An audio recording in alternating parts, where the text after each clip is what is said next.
Does the CBA protect the players a little too much when it comes to game misconducts?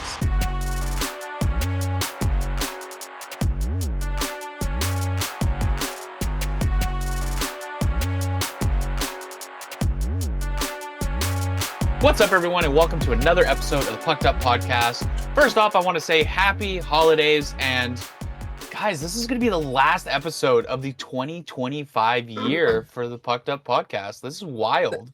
That's crazy. And you know how I'm celebrating this year? By having COVID. Sucks to suck, my friend.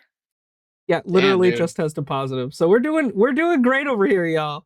Happy New Year to me. You can't end the year on a worse note. No, COVID, I think the last time I was sick, like this was probably 10 plus years ago. I had double pink eye on New Year's. And it was the only time in my life I'd ever had pink eye. What are you doing? Yeah, right? Jesus. I got it I was working at a grocery store and I got it at work. There were like 3 people that ended up getting it. I'm playing a tiny violin for you. With her tiny hands. Like, damn, dude. Yeah, anyway, for those of you who've stuck around and watched it this season with us, thank you so much. And we have a lot of fun and exciting things that we're going to talk about and bring you guys in the 2026 year on the second half of the season. So cheers to that. Get into it. After Chris is done taking his sip of his little adult beverage, Chris, I have a question for you. What is the trivia question of the week?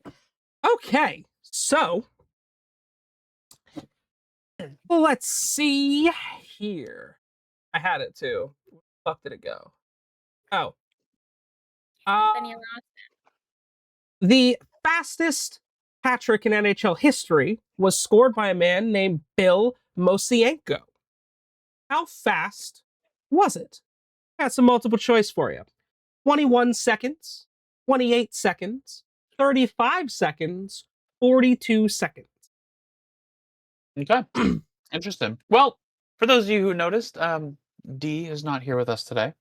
She had prior commitments. So Danger is going to take over the PWHL updates. Danger, what do you have for us? All right. So, women's hockey had a massive weekend this weekend. And honestly, it deserves the spotlight, all of the spotlight that we can give it. According to the reporting from Let's Play Hockey, the league just shattered both of its single day and weekend attendance records, and the numbers are incredible. So here's what went down. On Saturday, the PWHL had games in Ottawa, Montreal, and Edmonton, and those 3 matchups alone pulled in a combined 36,868 fans, which is officially the highest single-day attendance in total league history. Then Sunday rolled around and Dallas hosted their game that pushed the weekend total to 45,382 fans, setting a brand new weekend attendance record, which is huge. But why does this matter? It's not just a random spike. This happened as the league wrapped up their first quarter of their schedule. We're talking 31 games played out of 120. So the momentum is clearly building. And don't forget that this is all happening during the PWHL's Takeover Tour, a series of neutral site games designed to bring women's pro hockey to new markets. 4 of the 16 Takeover Tour games have already been played, with more on the way. What's so exciting is that this isn't just a one-off moment. This is showing that the PWHL is consistently trending upward. More fans, more visibility, and more markets are showing up in a big way. The league is proving that when you put elite women's hockey on a big stage, people absolutely will show up. So yeah, the record-breaking crowds, rising stars, and a league that's only in its third season, right? Third season, yeah. Yeah. So that you should know your team's won it twice. I apologize. I know. That's why I was like, wait a minute, how could we have won 2? Anyway, my fault. But it's not only in its 3rd season, but already rewriting what's possible for women's pro sports. If this is where the PWHL is at now, imagine where it'll be at playoff time. So what do we think? Is this the start of a long-term attendance boom? And which PWHL market do you think is going to break the next record?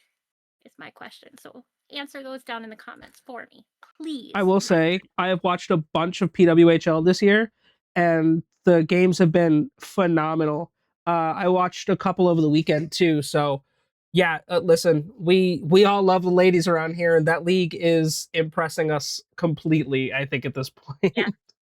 They are killing it. That's for damn sure. Like, yeah, they are, and it's nice to see. I mean, Did you finish your tweet? Me? Hashtag it. Yeah. Yeah. Okay. No, I was excited. I was checking out the numbers because I mean, I unfortunately don't watch the PWHL because it's See, not. you don't have the time. Like, I don't really have like a favorite team. Like, I support the sport as in general, but I don't like have a favorite team. And again, like most hockey, it's hard to find fucking games to watch. Yeah. Actually the easiest out of all of them because they broadcast every game live for free on YouTube. It is the easiest one out of any league to actually watch. Okay, fair. But when you have 2 kids. Yeah, you've got 2 kids, you've got a family, so for you make time for when you can, you know. Right. Like, I'm barely catching my team's games this year. No, I wouldn't. That's not too much of a heartbreak for you this year. No, it's kind of it's they're not it goes great. a little bit of both ways, but yeah, no, Danger, thank you for the PWHL updates. I mean, we are going to continue to see this league grow as we have the 2 new teams, and they're already talking about more expansion, and there's just so much more. Speaking of expansion, Gary Bettman was interviewed the other day about potential expansion for the NHL. So, you know, we're going to see it both sides of the aisle, which is kind of cool. It'd be crazy to go to 33 or 34 teams. It'll be if the NHL goes above 32, it'll be the largest sport in the United States when it comes to premier professional sports. It's the NFL and the NHL is the only ones with 32. The MLB and NBA all have 30. The Major League Soccer, I think, is at 28. So it's like the big 4 or 5 because MLS brings in like 15,000-20,000 people a fucking game. Right. If the NHL goes any bigger, that'll be the sport with the most teams, which is nuts. So there's a potential because everyone's asking for Atlanta to get a hockey team. Try Atlanta again. I know, I know, we know, but is acting up. Wow, that's a weird side effect. I haven't heard that one. But I'm going to keep it with Danger because she has some updates on the Winter Classic, which is coming to us on January 2nd. Yes. So, hockey fans, let's talk about one of the most ambitious, wild, and downright fun events in the NHL that they put on every year, the Winter Classic. And this year, the league is taking the World Winter and flipping it completely on its head. The 2026 Discover NHL Winter Classic is heading to Miami, Florida, where the Florida Panthers will host the New York Rangers at Lone Depot Park on January 2nd at 8 p.m. Eastern. Yes, outdoor hockey in Miami. The NHL said, what if we take the coldest game of the year and drop it right in the middle of palm trees and beach weather? And honestly, why not? Some of us are here for the chaos. They built a rink in Southern California in the winter, and that didn't melt. So I mean, you know, why not? Fuck it. No, it can definitely happen. So snow meets sunshine. The NHL is leaning all the way into the theme this year. The event is literally branded as Snowy Winter Comes to Sunny Florida. Love it. And the stadium design reflects that. One half of the field is a sandy South Florida beach scene, complete with flamingos, beach chairs, and a lifeguard shack. And the other half is a snowy winter landscape with pelicans, snow-covered chairs, and even a synthetic ice rink. It's the first outdoor NHL game ever played in the state of Florida, and the league is making sure that the visuals scream Miami from the moment the broadcast starts. Now let's talk about the matchup. The Panthers, the 2-time defending Stanley Cup champions, will host the New York Rangers. And I think that was a side effect of Chris's COVID. Damn, the COVID's reaching all the way out there. Apparently. But they will host the New York Rangers in what's expected to be a massive event for both fan bases. The Rangers are one of the original 6 teams, so you know their fans travel. And Panthers fans, they've been living in hockey heaven lately.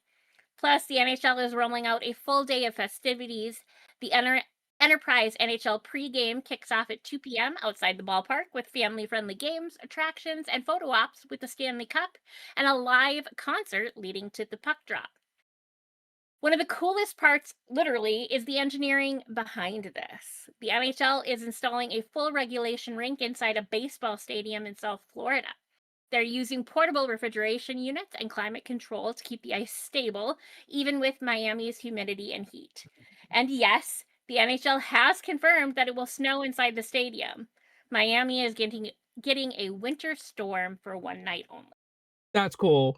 So, to sum it up, palm trees, snow, flamingos, and the Panthers, the Rangers, and a stadium full of fans watching hockey in a place where only the ice you usually see is in a mojito. The Winter Classic has always been a spectacle, but this year the NHL is going full tilt. What do y'all think? Is this the boldest Winter Classic yet? Are we expecting the Panthers to defend their home ice in Miami, or will the Rangers steal the show? I just have to say, you know what? Fuck y'all. Because when Minnesota had it was like -13 with the wind chill. So Buffalo had a full-on blizzard in 2008 in the first one. They had to stop the game every like 15 minutes to shovel the ice off. The one thing I will say, first off, is this is going to be the most exciting thing to happen in Lone Depot Park this year because the Marlins were ass. And I love that the fact that the ballpark in itself has a retractable roof. So it's a lot easier to temperature regulate in that building. I understand why they chose this place instead of Hard Rock, which obviously you're not going to want to do in the middle of the fucking NFL season. Because but this is easier to temperature regulate, and the fact that they are going to create a snowstorm, you're going to want to do that in an closed air venue. So right, but then that's not an outdoor game. That's the thing. It's what's easier. I mean, I would consider it an outdoor game because it's in an arena where you can make it outdoor, and most of the time it is outdoor. I disagree. I would say indoors is where you don't have a retractable roof. No. You know what I mean? I disagree fully. If it's an outdoor game, that roof better be open. Or I guess we'll see. And I might be on an island of my own on my riot, but you know what? Wouldn't be the first time. This is the third Winter Classic for the New York Rangers, which is, I think, the least among original 6 because every fucking original 6 team has had. No, the Canadians have the Habs been in one? I think the Habs the only ones. No, I think at this point we've seen them all. I do know. I saw that Marchand's super excited about it. So. Oh yeah, he is. That's something to look forward to. And the jerseys are sick. They are. I like the retro themes to them. Yeah. But yeah, I haven't seen anything specifically saying why they're not doing it on New Year's Day. I think it's because of college football. Mother truckers, that's dumb. Which, by the way, Gary Bettman, let me just throw an idea, and I know this is crazy, but if you're gonna have your big outdoor game, don't schedule any other fucking games on the same day as that game, so people will watch it. Right. Yeah, just food for thought. That we were talking about that because, if the Wild are playing on that the second, I'm certainly going to be watching the Wild game over the Winter Classic. And they are. They're playing the Ducks. Yeah. Oh yeah. We were just talking about that. So I imagine we'll be in here watching that game. Yeah. Like, sorry. Watch 2 games I could care less about. I mean, I'll probably check in on it to see if I need to riot or not, but I mean, but I do see like what they're saying about, it does help stabilize the ice while they're getting the ice set up and stuff to make it colder in the arena to keep the ice stable. And they've probably already figured out logistics on the temperature of the refrigeration trucks, and I'm sure they've already got that figured out. California was figured out, but literally in the middle of San Diego, they played, and it was like 70 degrees, and the Ducks played the Kings. Yeah, the ice was fine. Yeah. I wonder if they could take some of these engineers and send them to Italy to help. Send them to Italy? Yeah. Yeah. At least this rank will be regulation. Yeah, right. Which we are almost 1 month away from the start of the Olympics, and we still don't know if they're allowing the players to officially use that yet. Play? Yeah. Yeah. It's the final countdown on that. So, yeah. Let us know who you guys think is going to win the Winter Classic in the comments down below. I am Team Florida because I like Marchand. So, go Florida, go. Chris, what do you have for us as an update on the World Juniors? Well, as our yearly update goes for the 2026 World Junior Championships, which happens to be in Danger's home state of Minnesota, we are still in the preliminary stages, in the group stages. Right now, Group A is led by Sweden and the United States, both with 9 points. Slovakia is in third with 3 points, same as Switzerland in fourth with 3 points. And Germany got a big old goose egg, 0-4. Moving on to the Group B segment, Canada leads with 8 points. Right behind them is Finland with 7 points. Third is Czechia with 5 points. Latvia is in fourth with 4 points. And Denmark, big old goose egg. Goose eggs, your leading scorer right now, to I don't really think anybody's surprised when it comes to points, is future number 1 overall pick Gavin McKenna for Canada. He has 3 goals, 4 assists. Thomas Trenko from Slovakia is your goal leader. He has 5 goals and 1 assist. When you look at your leader in he's not the leader in assists, but he's still also right there, tied for second in points. Will Zellers is the best of the Americans. The tournament's still going on. If you guys want to watch, check your local listings. If you're in the United States, it is exclusively on the NHL Network. If you're in Canada, I believe it is on TSN and CBC. And obviously, we've had some controversy already with injuries we talked about on the weekend whistle. Shout out to Mr. Hudson, who took a puck to the back of the head. Thankfully, is okay. Yep. That was scary. It was a hell of a hit, too. It was one of those 1% thing where it's like, you don't, like... He was in the wrong place at the wrong time. Yeah. That slap shot deflected. It hit him right here.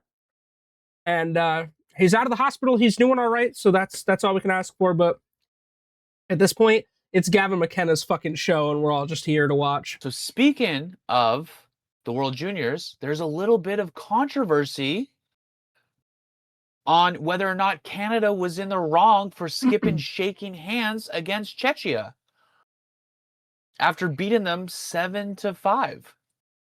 That was the only controversy in that game either. Right. But this is the big one that is getting a lot of people to talk about the World Juniors right now. Now, initially, when we talked about it, I was like, yeah, that's kind of a stupid thing to do. That's why would you not do that, right? Yeah. But I found this article that says traditionally in the NHL and the Canadian Junior League teams or games, post-game handshakes are generally reserved for playoff series or elimination games. Oh, okay. So that to me is like, okay, now if these kids have never been to the World Juniors before, they wouldn't know. That is, it's tradition to do that after every game with the World Juniors. Now, the interesting thing is, one of the old Canadian national junior players and former NHL defenseman, Chris Pronger weighed in on the topic on X, Fucking Pronger. questioning whether or not the post-game handshake has always been part of international play. Because in the international hockey, you shake hands after every game. Yeah. Now, someone did tweet back to him because he said, "Can someone please tell me when they started shaking hands after all the games?" I'm not sure that I ever done it in international competition that he was part of outside of a win or a go-home game. Now, someone did point out that Progner himself was a member of Canada's 2002 Olympic team, and they shook hands with Sweden after a 5-2 preliminary round loss. So it has been around for decades, but after reading this article, I don't feel it's as controversial as people make it out to be. Now, the rest of the countries that are playing, they don't have the NHL that they grew up watching where you don't see those handshakes. You know what I mean? They don't have the Canadian league where you don't shake. They always compete pretty much in international competitions. Well, there amongst are others. leagues all across the world that are, there's Right, the Swedish league, the Swiss league. They're pretty Right. prestigious in those countries. But yeah, But it's easier for them to have international competition because there's more leagues neighboring each other. Where and a lot of in those the leagues United have States, teams in multiple countries. right? Well, but that's what I'm saying is where in North America, Canada and United States is pretty much the same league. I can't go watch the Swedish league on regular TV in the United States. Right. Now, well, and European countries like that are closer together than a lot of the states in the United States are. Yeah, for sure. So after reading this article, I don't feel like it's as controversial as people are making it out to be. I think it's good controversy because it's bringing more attention to the World Junior Series that it would normally not get. Yeah. Now, is it the best? No, but it's bringing attention to it. Now, Canada did formally issue an apology, where the Czech team is kind of divided. Some of the players are like, let me see, like I have it right out here. on the ice waiting for it, and Canada didn't come out, or Well, they kind of they left the ice. Yeah, so as soon as the buzzer went off, the game was over. They just dipped off the ice. Why So it wasn't the like Czech team so it lined wasn't up. like so it wasn't like the Czech team was already lined up and Canada was like, all right, go fuck yourself. Yeah, they started They were lining in the up and then process like, of doing it. Yeah. okay. I feel like I can agree. It's not as like people are making it a massive deal.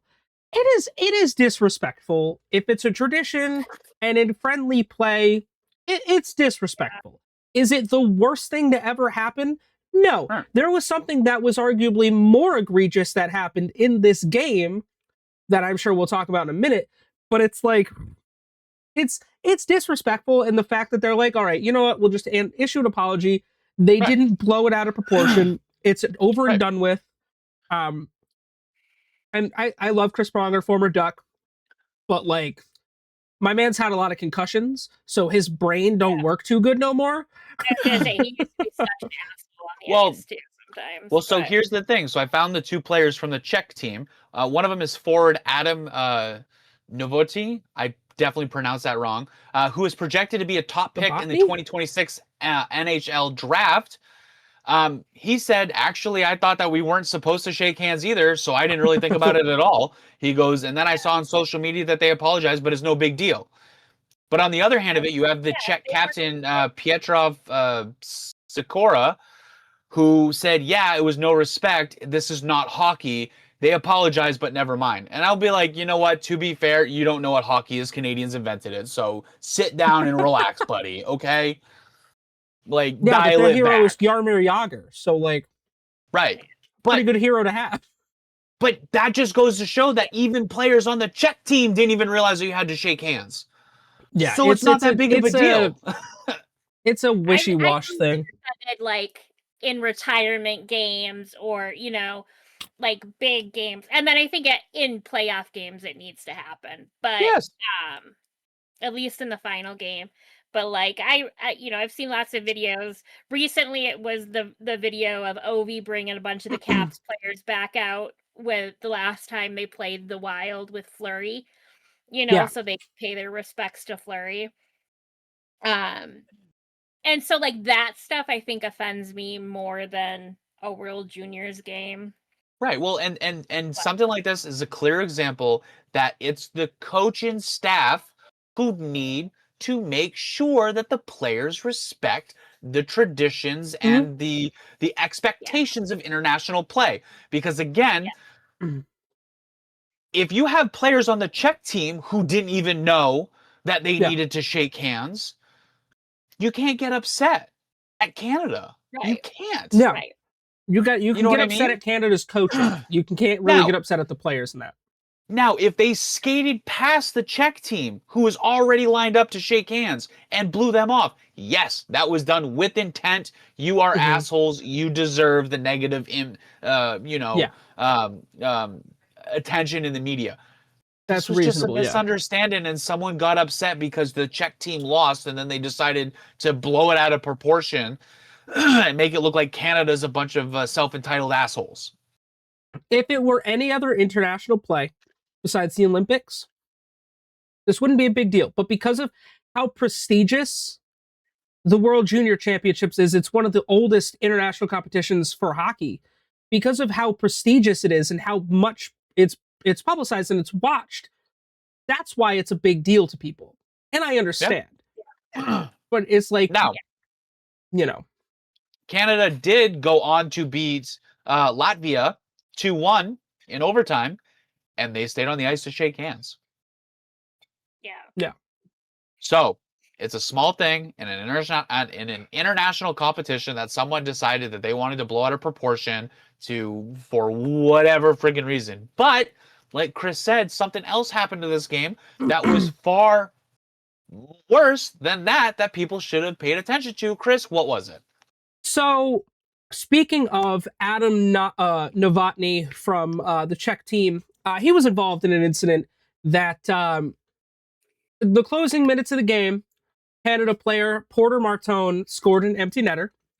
As he was skating by, tapped Novotny on the backside with the stick as he was going by to celebrate with his team. And no matter how you chalk that up, that's a 19-year-old kid being disrespectful.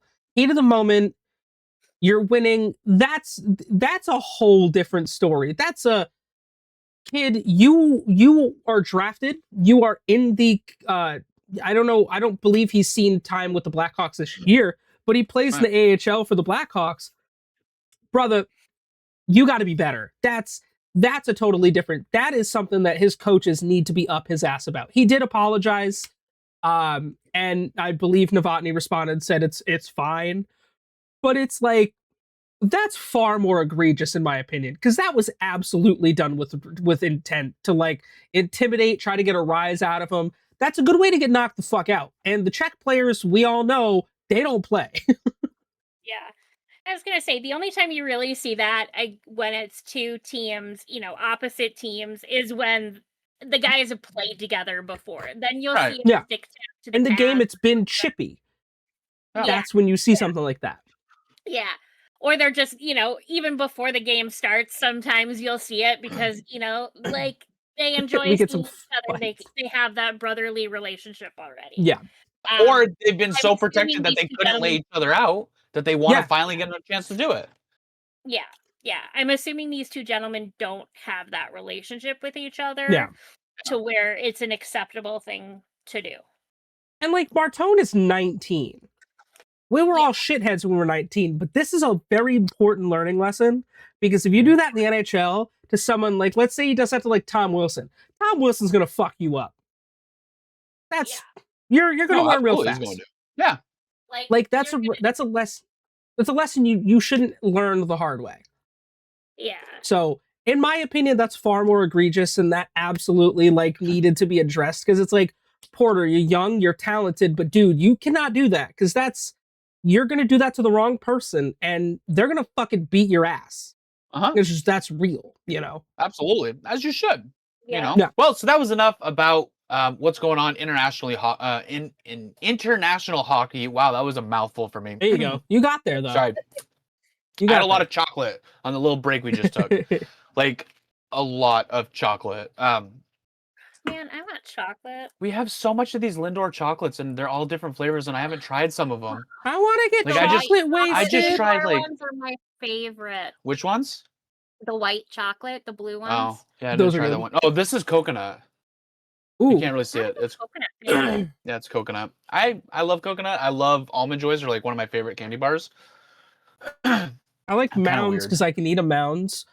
Well, 'cause Yeah, you can't eat the almonds. I always like the almonds. Which is better. interesting. That you can eat a coconut because isn't that a tree nut? I think it's different. Yeah, but classified yeah, as a fruit. coconut does not affect me. But Interesting. peanuts and cashews do, and those are technically not nuts, they're legumes. But I can eat green beans, which are the same family. Weird. It's weird how it works. Yeah, I stopped questioning how it worked. Yeah. I just went with it. All right, so now is time for my favorite segment, and I hope it's one of your guys' favorite segments as well. We have a lot of ones, but this one's near and dear to my heart. The offside opinions, and I want to talk about: do we think the CBA does too much to protect players when it comes from fines and suspensions?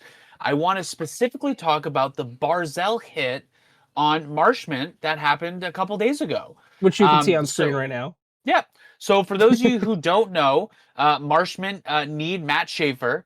As they were skated by, it looks like he caught a knee and dropped Schaefer. And as a way to retaliate, most players traditionally would drop gloves and start a fight. But Barzal decided to take his stick and like friggin' axe the bottom of Marshman's skate, knocking him to the ground. And he swung it like he was like Shohei Ohtani in the World Series trying to hit a home run. Good reference. I mean, dude, he swung that hard. And now, he was fined the maximum for slashing and got a game misconduct, but he was only charged $5,000, which was the maximum allowed under the collective bargaining agreement. To me, yes, it was technically a slash because of how he hit the stick, but he did it with the intent to use that stick as a weapon. That wasn't just a normal slash. He went out of his way to wind up and friggin' give it. He put his shoulder into that. Like he full on like threw his hips to hit him. What do you guys think? Yeah. Sorry, I missed the hit, so I'm just now watching it for the first time.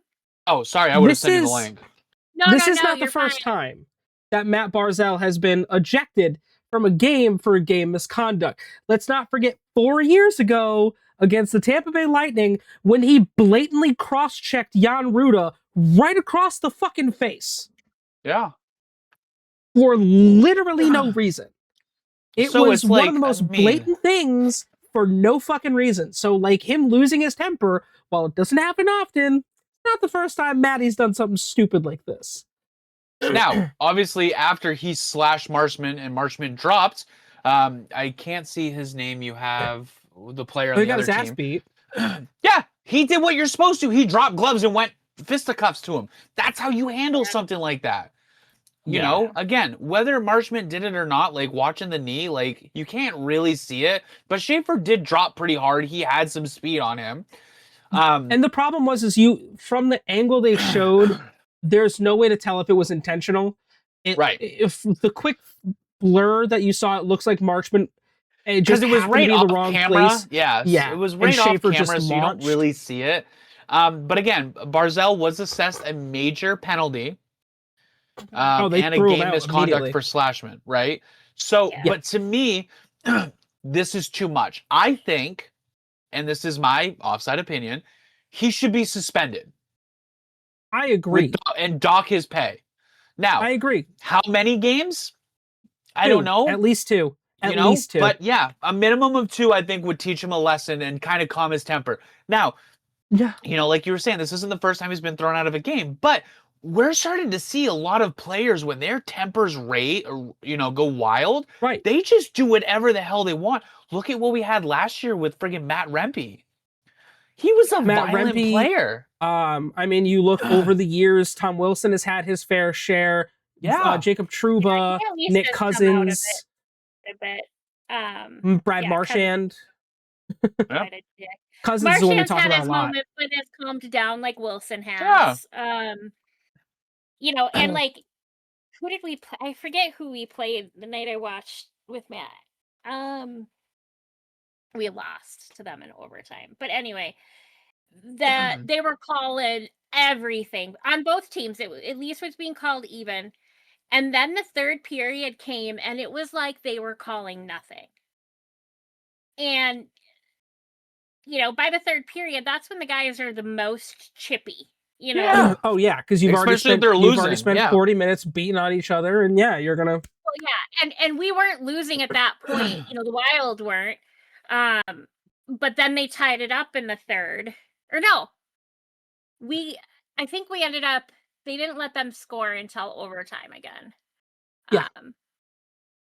Gus didn't. But regardless, it's like if you're gonna call it evenly. I've preached this, you know, for 4 years now. Yeah. Call it evenly, but call it also evenly throughout the entire game. Like, don't pull this shit of, you know, quitting all of a sudden, unless you're like calling everything and you get talked to for calling shit that shouldn't have been called, you know, which is a different thing. And I think the hardest part is we didn't really get a good angle of the contact between Marchman and Schaefer.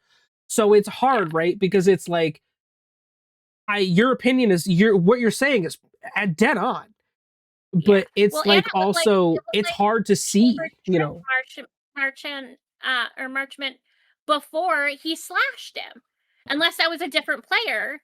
But there's no so other sign. Marchman hit Schaefer. Schaefer went down, and then Marchman, and then that's when Barzal went up and slashed Marchman. So it's like, oh, Barzal. Sorry. Yeah. Where's D when we need her to talk about consistency for the Department of Player Safety? Because how many times have we seen shit like this where players get suspended, but Barzal's not getting suspended? Because I don't know if you guys played baseball, but I did, and that's what that swing looks like. Yeah, well, you don't just take a stick and go like this to somebody's knee. Right. That's a direct knee shot. Like, you were doing that on purpose. Like, if he was skating by and he just kind of like slashed it like with one-handed, like, okay, you're being stupid. Different story. Different story. But I think that they need to assess it, because the fact that he wound up for the slash is what makes it dangerous. Yes. Yeah. And what's now needs to be considered, you're putting the player's safety into an area where you are jeopardizing the safety of a player outside of what is normal for the intention of the game. Well, and what's and I think I can speak for all of us here when we all agree that shit has no place in the sport. I'm all for physicality, fighting. I'm all for that chippiness. That is absolutely fucking unacceptable. And drop the gloves, like you said earlier, Chris. Yeah, that's when you drop the gloves. Fucking slap him around a little bit. Do not use your stick as a weapon. Matthew Barzal, you fucking know better. You're a role model. You want to see all these other kids out here trying to do that shit in Pee Wee games? No, you are a role model. You're a professional athlete. You need to fucking act like it, because that is absolutely unacceptable in every sense of the word. And I'm disappointed in Dops. Because while, yes, a fine is something, first off, $5,000 ain't shit for a guy who's making fucking $6 million a year.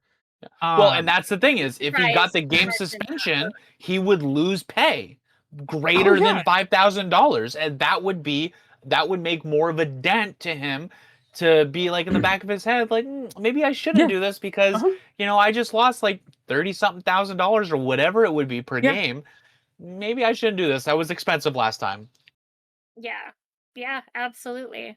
Thankfully Marchman's not hurt, at least not listed on the injury report.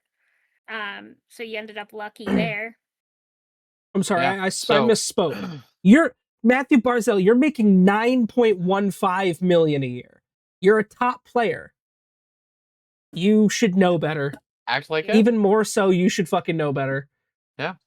I get losing your temper, but you literally, that is assault anywhere other than the fucking ice rink, than the NHL rink. That is assault. With a weapon. Like, it's Can you imagine if they were still using wood sticks Yeah. Dude, that would have God hurt forbid that a shit broke. lot. Yeah. Yeah. Anyway, Yeah, let us no. know what you guys think down in the comments below. Do you think that the CBA should have done more? Do you think that they could reevaluate it and make another decision? I don't know. Hopefully we find out, but chances are with everything going on, we probably won't. Yeah. Before we move on, I will say we talked about it on the Weekend Whistle, the whole podcast. The whole episode was directly about the ECHL CBA agreement.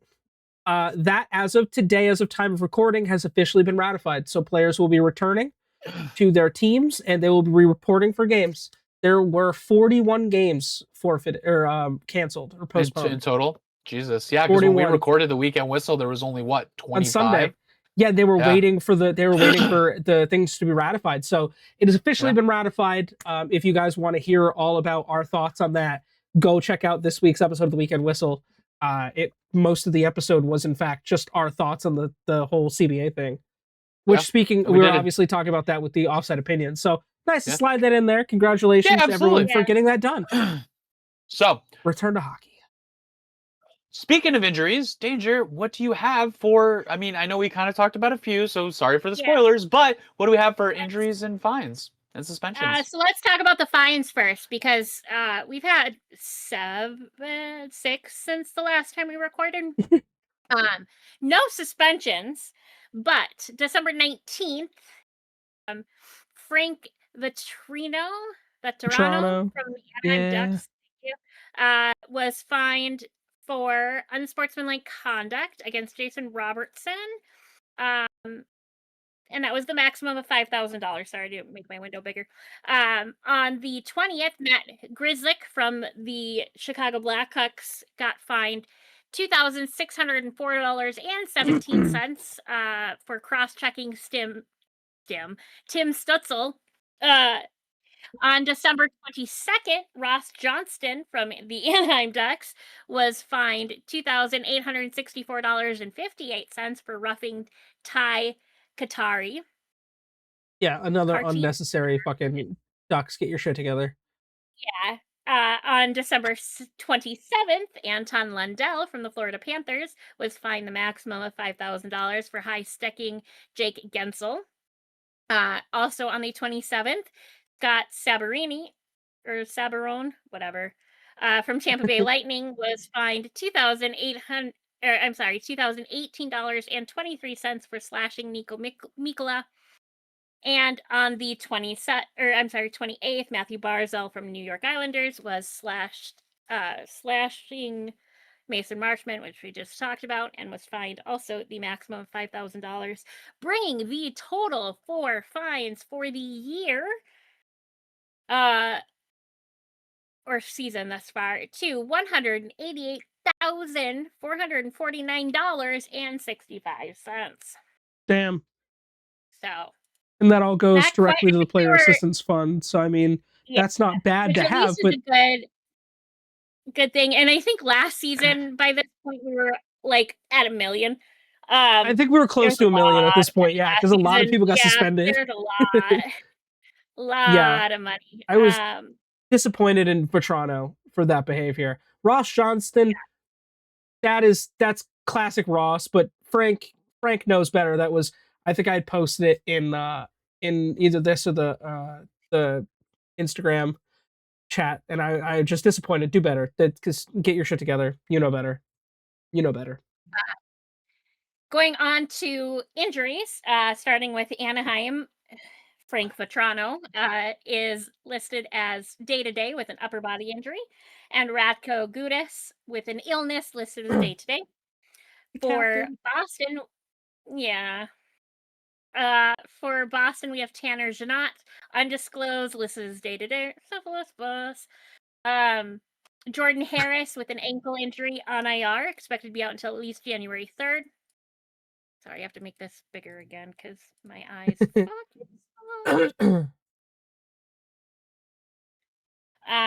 Jordan Harris, so ankle injury on IR, expected to be out until January 3rd. And then Henry Jokiharju, yeah, you were close. Yeah, close. Undisclosed on IR, expected to be out until at least January 6th.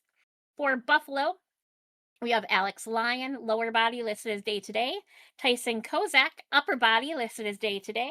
Colton Ellis with a concussion on IR, expected to be out until at least January 6th. Justin Danforth, lower body on IR, expected to be out until at least January 10th. Jason Zucker, lower body on IR, expected to be out until at least January 3rd. Connor Timmins with a leg injury on IR, expected to be out until at least February 5th. That tells me he might have a broken leg, or at least a bad sprain or strain. Calgary, we have Martin Puspisil. Surely. Yeah. Whatever.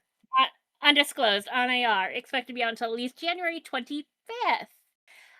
Ouchies.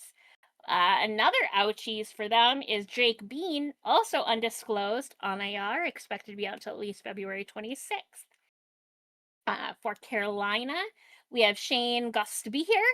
I know that's not how you say it, but that's how I say it because it's fun for me. He has a groin injury, expected to be out until at least January 1st. Seth Jarvis, upper body injury on IR, expected to be out until at least January 6th. Jakob Slavin, upper body on IR, expected to be out until at least January 6th. For Chicago, we have Frank Nazar, upper body on IR, expected to be out until at least January 17th. Connor Bedard is still out, but expected to be, back in a couple days, hopefully, for Chicago. For Colorado, the only new injury there is Logan O'Connor with that hip injury on IR, expected to be out until at least January 4th. For Columbus, we have all sorts of new injuries. We have Zach Werwinski, lower body on IR, expected to be out until at least January 3rd. Sean Monahan, undisclosed, listed as day-to-day. Isaac Lundstrom, lower body on IR, expected to be out until at least January 17th. Brendan Smith, lower body, listed as day-to-day. Eric Gabranson, with a hip injury on IR, expected to be out until at least January 4th. And Lucas Morelli, shoulder injury on IR, expected to be out until at least January 4th. For Dallas, we have Ilya Libushkin, illness, syphilis bus, listed as day-to-day. Leon Bichelle, lower body on IR, expected to be out until at least February 25th. And Tyler Seguin, or Seguin, whatever, I hate him, with a knee injury on IR, out for the season. Sucks to suck, my friend. That is unfortunate, because Sagan's a good dude. I feel bad. Sagan's an asshole when he plays the Wild, though, and that's why I don't like him. Well, Also, yeah, I it's think your it's rival. about Dallas or Texas wanting to now be the state of hockey, and all I can say is go fuck yourselves. Yeah, it's crazy. I'm like, shut up. You took our team first. You don't get to take the state of hockey from Minnesota. We are the state of hockey for multiple reasons. That's soapbox I can get on any day of the week and twice on Sundays. Nobody knew for Detroit, which is a good thing for them. For Edmonton, we have Tristan Jarry, lower body on IR, expected to be out until at least January 6th. Jake Wallman with a lower body injury on IR, expected to be out until at least January 3rd. And Kasperi Kapanen, also with a lower body, also on IR, expected to be out until at least January 3rd. For Florida, not many new ones. We have Zhona Godoyevich, upper body on IR, expected to be out until at least February 26th. And one I'm not at all sad about, shocker, I know, Matthew Tkachuk with a groin injury on IR, expected to be out until at least January 4th. I know he's practicing with the team, which is a big update for them, because he's been hurt for a while, so... Yeah, because he had that off-season surgery, and they said roughly first of the year. So this does seem about timetable, which is good. That means there's no complications. Yeah. For Minnesota, we have Damian Hunt, undisclosed on IR, expected to be out until at least January 2nd. For Montreal, we have Jake Evans, lower body on IR, expected to be out until at least January 27th. Caden Gooley, groin injury on IR, expected to be out until at least January 8th. Kirby Doc with a foot injury on IR, expected to be out until at least January 4th. For Nashville, we have Jonathan Marchessault. That's a mouthful. That one's hard to say. Yeah, that one's hard. There's a lot of letters. Lower body listed as day-to-day. Yeah. For New Jersey, we have Zach McEwen, lower body on IR, expected to be out until at least January 17th. Simon Nemec, lower body on IR, expected to be out until at least January 25th. Mark McLaughlin, undisclosed, on IR, expected to be out until at least January 25th. And Yevgeny Dadonov, I don't know if we talked about him last episode, but he is out with a wrist injury on IR, expected to be out until at least January 3rd, so he should be back. That one was updated on the 16th, which is why I wasn't quite sure. For the Islanders, we have Ilya Sorkin. I always hate to see him on the injury list. He's out with a lower body injury on IR, expected to be out until at least February 26th. But he is the only new one there. For the Rangers, we have Adam Fox with an upper body injury on IR, expected to be out until at least December 31st. Adam Edstrom, lower body on IR, expected to be out until at least January 8th. And JT Miller, upper body on IR, expected to be out until at least January 12th. For Ottawa, we have Linus Ullmark out for personal reasons, expected to be out until at least January 5th. And Lars Eller with a foot injury on IR, expected to be out until at least January 7th. For Philadelphia, we have Tyson Forrester, arm injury on IR, out for the season. Which sucks for them. For Pittsburgh, we have Yevgeny Malkin, upper body on IR, expected to be out until at least January 10th. Caleb Jones, lower body on IR, expected to be out until at least January 17th. For San Jose, holy buckets, Batman. Shakir Mukahamadulin, we'll go with it. That's a hell of a name. It's a hell of a name, and I apologize, but another one with a shit ton of letters in it. Lower body, he is listed as day-to-day. We have Timothy Liljegren, upper body, expected to be out until at least January 3rd. Adam Gaudette, lower body, expected to be out until at least January 3rd. Vincent Descharnay, upper body on IR, expected to be out until at least January 19th. Will Smith, upper body on IR, expected to be out until at least January 3rd. Michael Misa, not injury related, expected to be out until at least January 7th. And Philip Kirashev, upper body on IR, expected to be out until at least December 31st. For Seattle, another player that I'm never sad to see on here, Matt Murray, out with a lower body injury on IR, expected to be out until at least January 5th. It's so mean of me, but you know. No, Matt Murray's an asshole. Yeah, when you've like been a fan your entire life, you learn. Brandon Montour is also out with a hand injury on IR, expected to be out until at least January 19th. For St. Louis, we have Nick Bukestad, upper body on IR, expected to be out until at least January 7th. Pius Suter, aka Puss Suter, ankle injury, expected to be out until at least January 27th. We have Dylan Holloway with an ankle injury on IR, expected to be out until at least January 27th. For Tampa Bay, we have Scott Sabourin, undisclosed, on IR, expected to be out until at least January 6th. Ryan McDonough, undisclosed, on IR, expected to be out until at least December 31st. Eric Cernak, hand injury on IR, expected to be out until at least December 31st. And Emil Martinson Lilleberg, undisclosed, on IR, expected to be out until at least January 20th. For Toronto, we have Austin Matthews, lower body, expected to be out until at least January 1st. So at least that's just a couple days for him. Dakota Joshua, I don't know why. I just want to say Dakota Johnson. It's a whole 50 different Shades of person Wrong. and different gender. Yeah, I am 50 Shades of Wrong for that. You're right. Upper body on IR, expected to be out until at least January 6th. William Nylander, lower body, expected to be out until at least January 1st. Christopher Tanev, lower body on IR, expected to be out until at least January 6th. Anthony Stolarz, upper body on IR, expected to be out until at least January 3rd. For Utah, we have Terrell Goldsmith. That sounds like a football player. Undisclosed on IR, expected to be out until at least January 11th. We have Karel Vizmelka. Sure. Upper body on IR, expected to be out until at least January 1st. I will learn some of these other names. Most likely at some point in life. It'll take me 10 years. It's fine. For Vancouver, we have Philip Cheitel. Upper body on IR, expect to be out until at least January 17th. And then there are the ones I just get wrong because it's funny to me. Teddy Bluger, lower body on IR, expected to be out until at least January 6th. Derek Forbort, undisclosed on IR, expected to be out until at least January 10th. For Las Vegas, we have William Karlsson, lower body on IR, expected to be out until at least February 25th. Jack Eichel, lower body listed as day-to-day. Aiden Hill, lower body on IR, expected to be out until at least January 14th. Shea Theodore, upper body on IR, expected to be out until at least January 31st.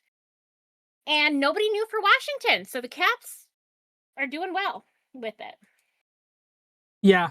But that is A healthy what team. I have for you. Yeah, shockingly enough. I will say it's funny. Toronto has a lot of their first line and star players out, and they're winning 2-0 right now. Which is awesome. Not for the ref that just got a puck to the face. Oh God. Oh, I see that. That's crazy. Yep, he's Probably down. Oh, he's down. he's being attended to by the athletic director and staff for the Maple Leafs. That's crazy. Hopefully he's all right.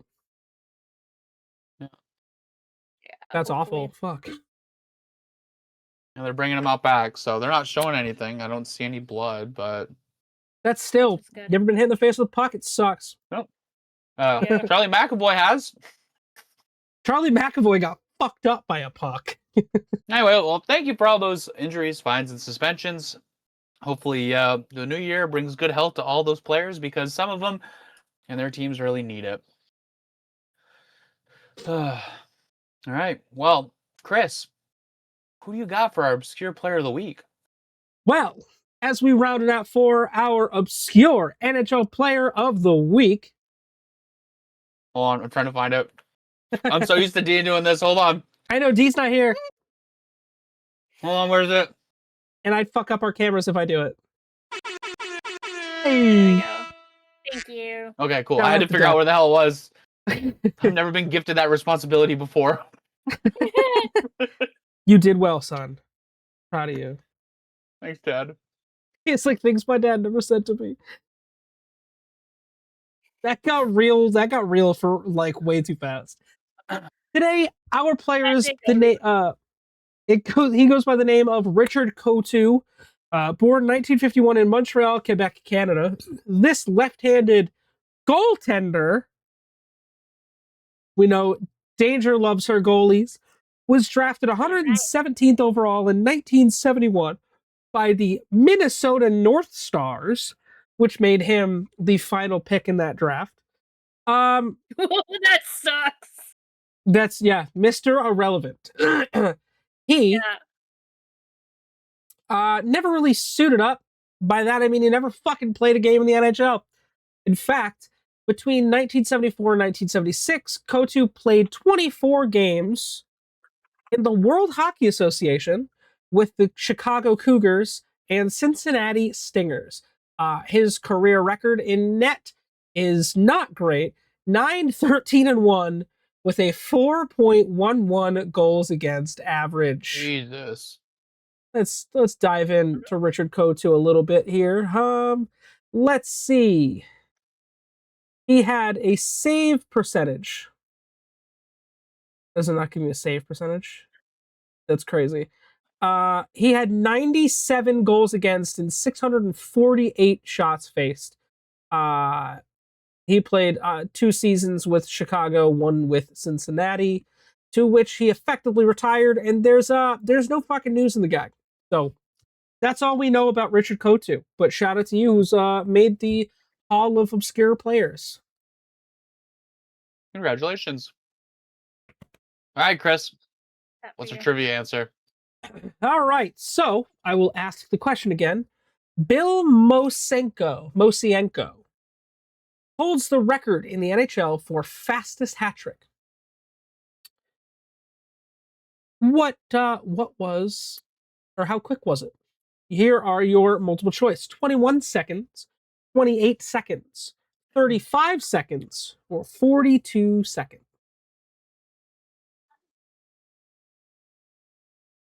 I'm guessing 42. I'm going Okay. to say 35. 35. All right. So the record for fastest hat trick in NHL history is 21 seconds. Holy shit. Holy shit. That means off the rip 3 times in a row, that boy got the puck and scored. Was it against an empty Yes. net? Let me pull that information up. Bill, nope, that's not what I wanted. Because I bet that would be a wild clip to watch him get 3 goals just back to back to back. No. Like, imagine So, taking a piss break during that. Yeah, could you imagine? I know. What the Damn. fuck happened? Jesus, what's going on? Big. So Bill Mosienko, who played for the Chicago Blackhawks, scored 3 goals in 21 seconds against the New York Rangers March 23rd, 1952. He achieved this incredible feat in the third period, helping the Jesus. Blackhawks come back from a 6-2 deficit to win Wow. the game 7-6. This record has stood for 70 years. Damn, dude. They choked harder than the Seahawks against the Patriots.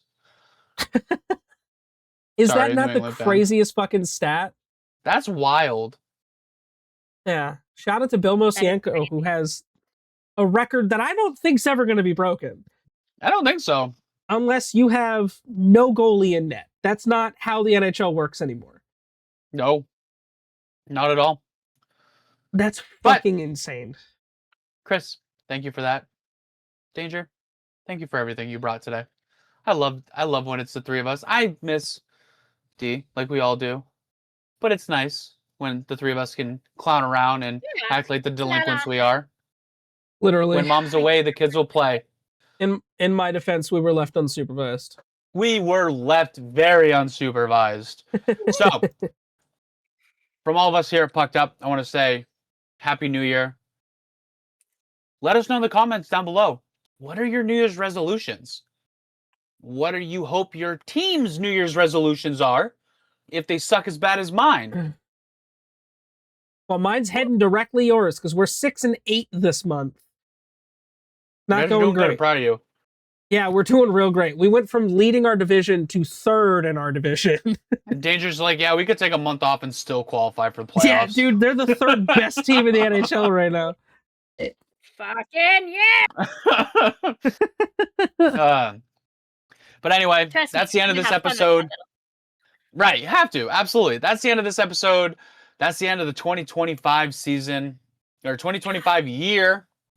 Portion We of will the see season. you all in 2026. And until Like and then, subscribe. yeah, like and subscribe. Don't forget. So that way you Gotta can make catch sure we us when say we come that. back. I did. Anyway, we'll see you guys all next year in the face-off circle.